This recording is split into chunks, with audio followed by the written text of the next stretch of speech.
Welcome back to Tuesday's Tips. I'm Greg Kaiser, and in this weekly feature, we generally talk about editing topics, specifically in Lightroom, that hopefully will help make your photography a little bit better. I kind of teased this week's feature when we were talking last week, and I said that we'd be doing some things on how to set the camera up to get the best quality file that you can start to edit. And we're going to go ahead and talk about that today. So there's not really going to be any editing involved, although we will go into Lightroom and I'll show you a concept that I'm going to be talking about here in a minute. But we're going to go into two different things. Number one, I'm going to explain the concept of exposing to the right, or ETTR, as a lot of times you'll see it referred to. The second part of that is how to set your camera up, and not necessarily your specific make and model of camera. And I'm not even going to demonstrate on my camera. It's just going to be, I'm going to talk through the process and some of the things that you need to be thinking about when you are setting your camera up to get you the best possible file with the most information. We hear an awful lot in marketing about dynamic range of the cameras, but that all is based on a certain exposure. And if your pictures are grossly underexposed, you aren't going to have that same dynamic range. You're going to be trying to recover just everything from the shadows. You're going to be trying to bring in all these muddy details. And the modern cameras are much better at that than the older ones. Same thing can be said about if you grossly overexpose an image and you blow out the highlights. Once you blow out the highlights, you can't recover those, and they just turn into areas of no detail that when printed will turn out white or will be gray if you darken them, but there will be no detail there. These are marketing things that make everybody, oh, I've got 15 stops of dynamic range in my camera, it's great, it's wonderful. To capitalize on any amount of dynamic range that the camera offers, you need to start off with a well-exposed photograph.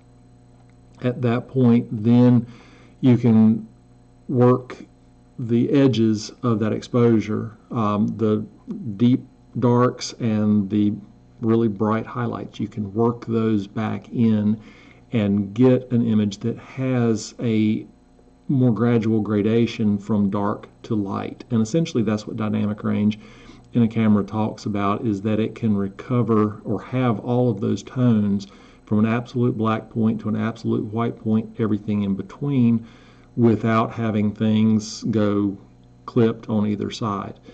And when it comes to capturing a raw image, you want to make sure you get that information in your capture. You want to make sure that you have detail in the dark, detail in the highlights, so that you can work those tones. Now, if you have to make a choice and lose one of those highlights or one of those areas, you have to make a creative choice.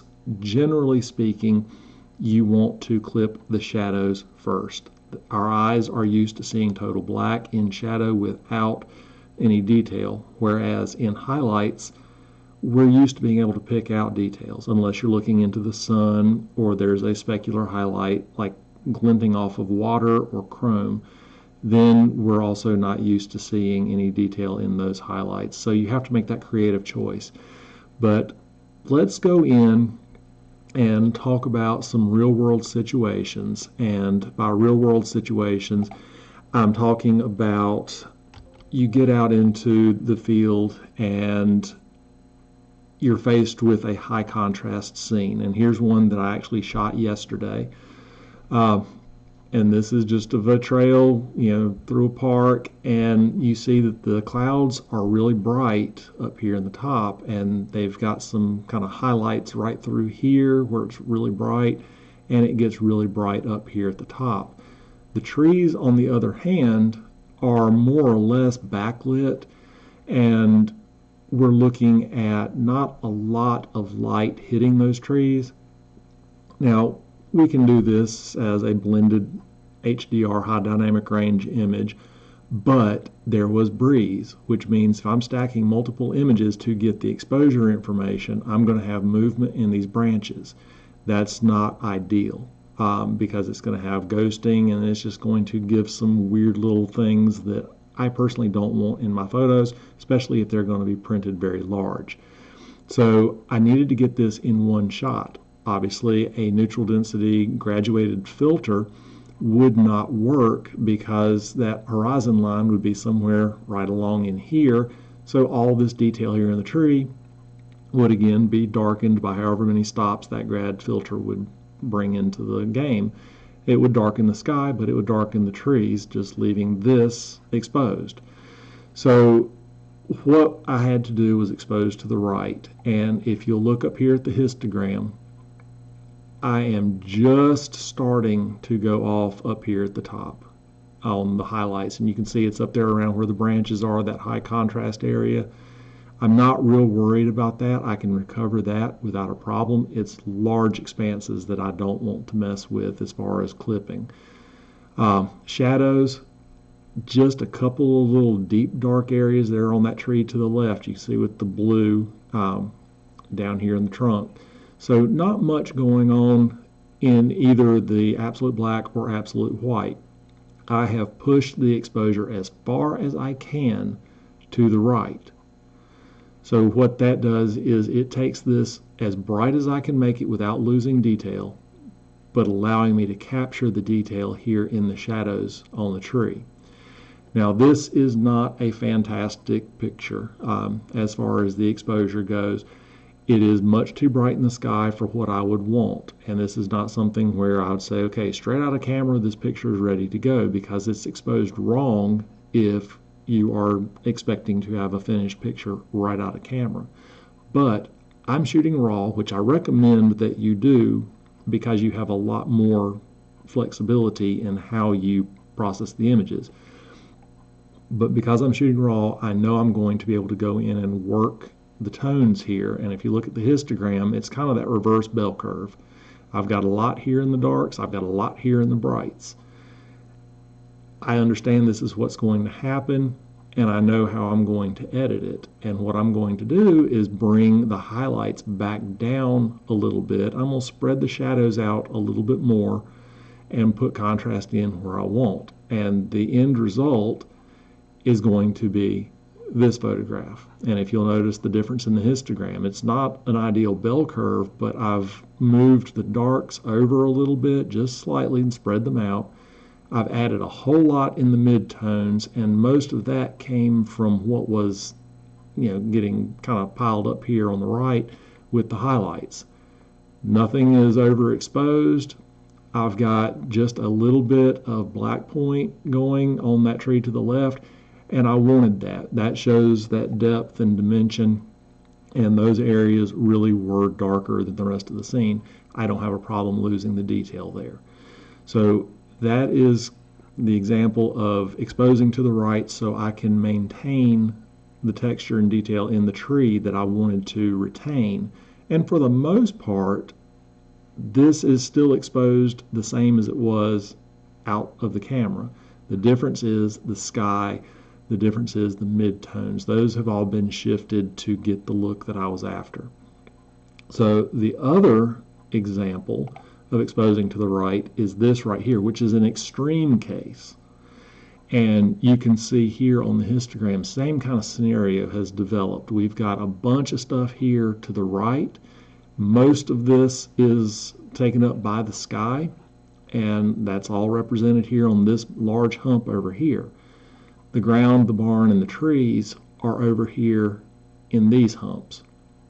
But if you will notice, I've pushed this histogram as far over to the right as I could because my main subject is in shadow. I have not clipped at all. There's nothing at all clipped. And then in the darks, there's just a little bit here in the barn, not much at all. So I've got a complete rendering of all the tones from the darkest portions to the brightest portions. That was what my intention was. Had I exposed this properly based on what the light meter would say, based on what the picture would need to look like, the sky would have been much darker, but I would have lost all the detail here. Again, I'm shooting raw, so the idea is I want all of the tonal values to be present. Now, I converted this one to black and white because color just didn't really factor into the picture in my opinion, but with the black and white conversion, notice how this histogram now looks much, much better. A lot more mid-tones. The darks have been pushed over into shadow. That sky that was all overboard over here has been pulled back down into the upper mid-tones and the light areas, which is where I wanted it. And this has a nice gradation of tones from dark to light. And that's the whole point of the exposing to the right.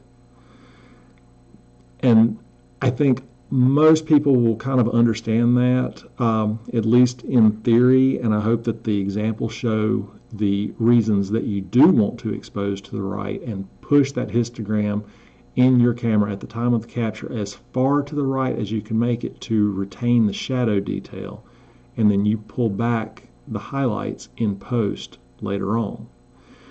So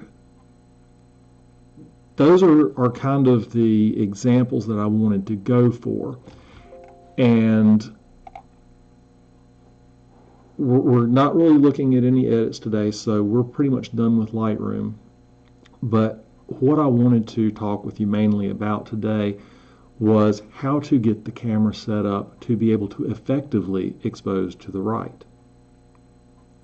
And I'm sure everybody's saying, but I shoot RAW, there's nothing I can do in the camera that's going to affect the RAW capture.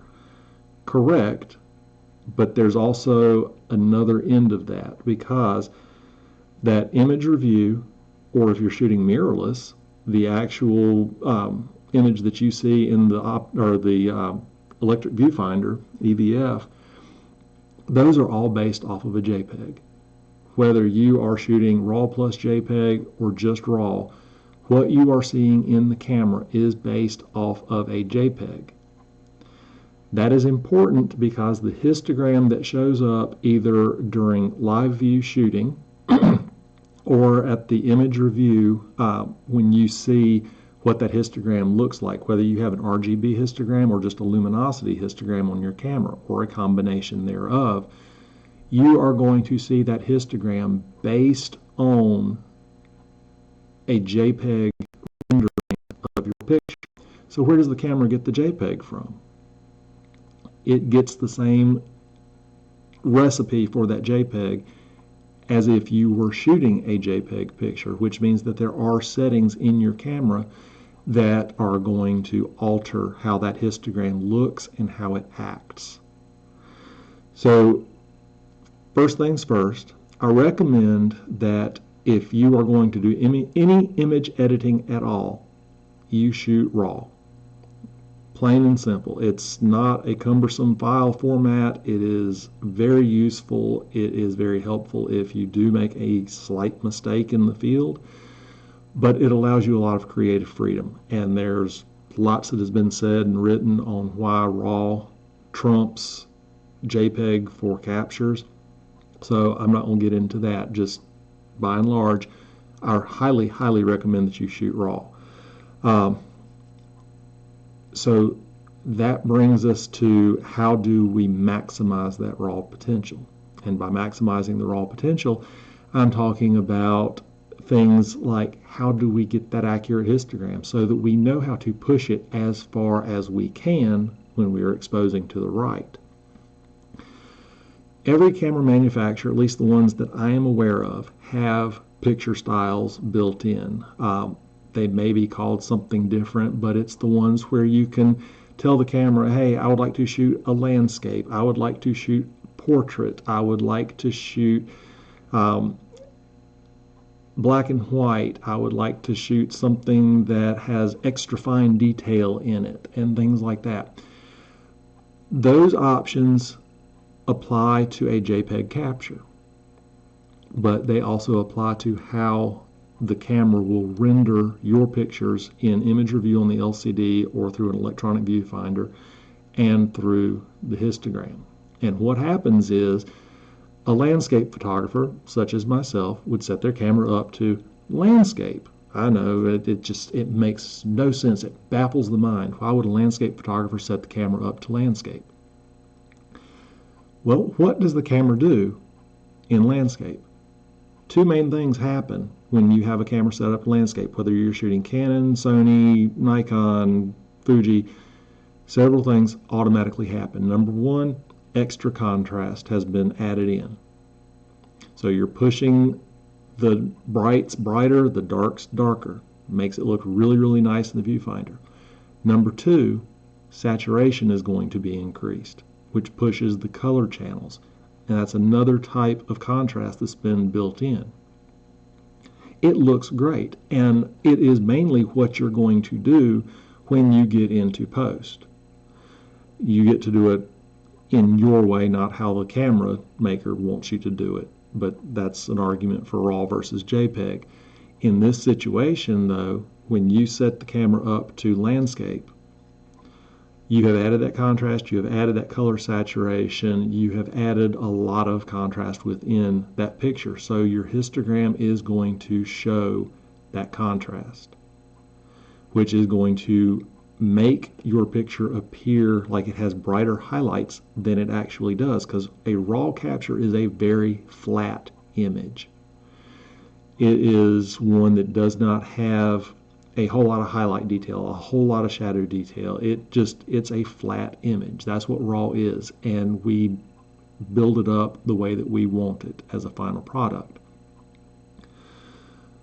So by telling the camera to shoot landscape or one of the other picture styles, you're pushing that curve outwards, and you would be surprised at how much you are giving up in the shadows. What I mean by this is how I like to shoot and how I'm going to recommend that you set your camera up if you're shooting raw and you are really trying to get the exposure dead on accurate for exposing to the right and pushing as far as you can. I recommend that you go with, and it's usually called neutral, that's what Canon calls it. Flat is what Nikon calls it, and I think Sony, but neutral or flat, something like that. That is the picture style that has the least amount of manipulation added in through the camera. So you have less contrast, less saturation, and less overall peaking on the ends of that histogram. And I will say go one step further than that. In addition to setting your camera up for neutral or faithful or flat, I think those are the three main ones, and I use neutral personally. But go in and fine-tune that picture style. And there's usually a button that you can press, like for Canon. Once you select that picture style, you can hit Info, and you can go in and it will have different sliders that you can adjust within for sharpness, for detail, for contrast, for color, all those things. What I recommend is that you go find the saturation slider, move it all the way down to nothing, all the way furthest to the left that you can make it. Takes all the saturation out of the image. You still have a color image. It just takes all of the manipulating saturation out of it and drops it as low as it can.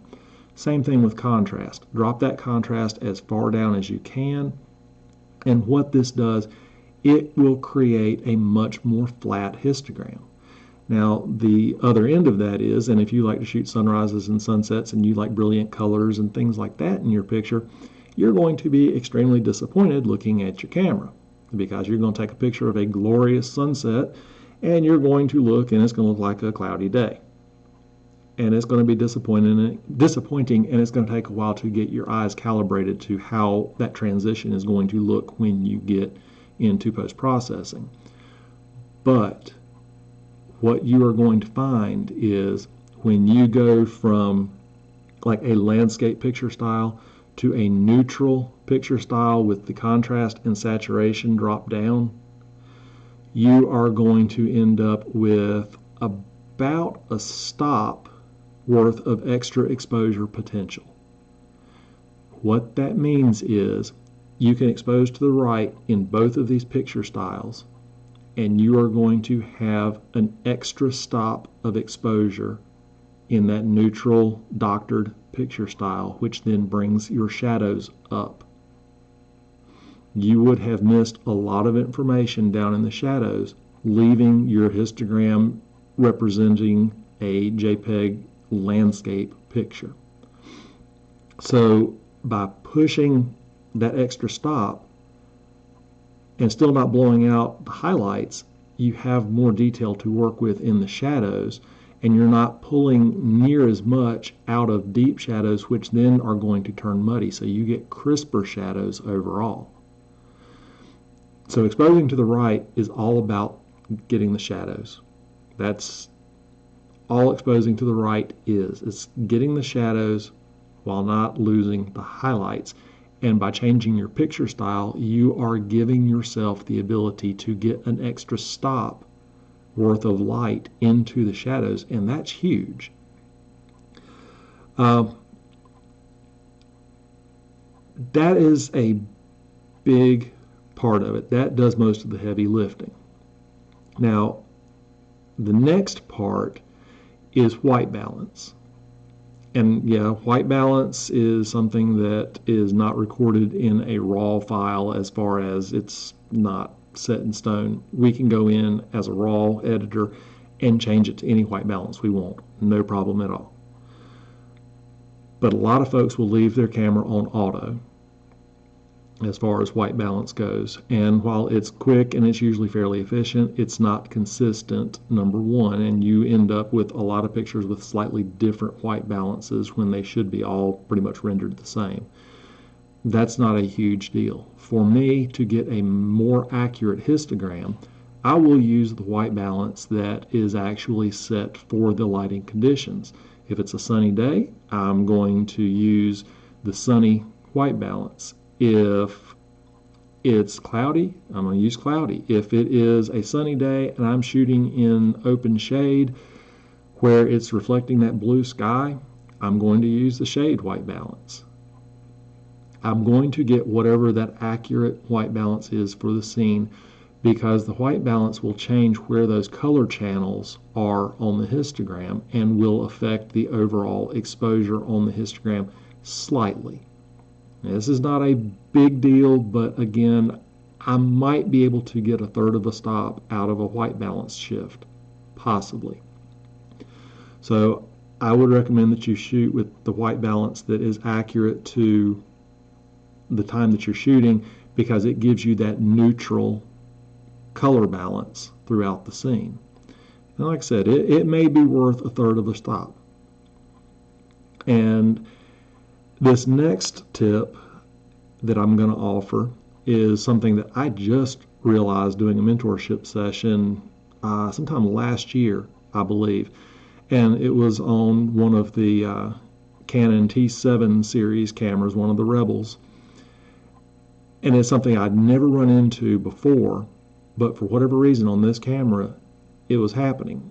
We had it set up to do everything just like I'm talking about, but the image review was showing a histogram that was slightly hotter.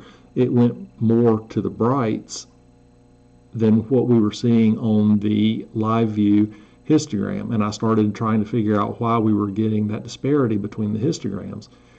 And what I found out was, as we all know, when we are looking through the lens, composing our shot, getting everything set up, even when we dial in an aperture of, say, f11, that lens is still at its wide open setting, which in this situation was an f4 lens. So we're looking through the scene at f4. The camera is assuming what f11 is going to look like. It's assuming what that shutter speed is going to look like.